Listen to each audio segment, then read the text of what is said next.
মধ্যপ্রাচ্যের উত্তেজনাপূর্ণ পরিস্থিতির মধ্যে নতুন এক কূটনৈতিক মোড়ের ইঙ্গিত মিলছে। ওয়াল স্ট্রিট জার্নালের দাবি অনুযায়ী যুদ্ধ বন্ধ এবং অবরোধ প্রত্যাহারের শর্তে হরমুজ প্রণালী খুলে দেওয়ার প্রস্তাব দিয়েছে ইরান। প্রতিবেদন অনুযায়ী ইরান আপাতত তাদের পারমাণবিক আলোচনা স্থগিত রাখতে চায়।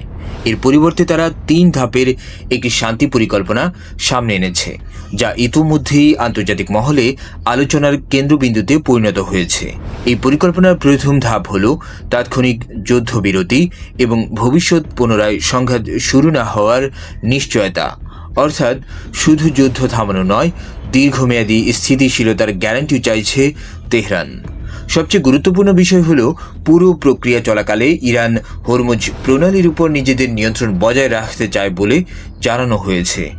বিশ্বের অন্যতম গুরুত্বপূর্ণ তেল পরিবহন রুট হওয়ায় হরমুজ প্রণালীকে ঘিরে যে কোনো সিদ্ধান্ত বৈশ্বিক অর্থনীতি ও জ্বালানি বাজারে বড় প্রভাব ফেলে থাকে।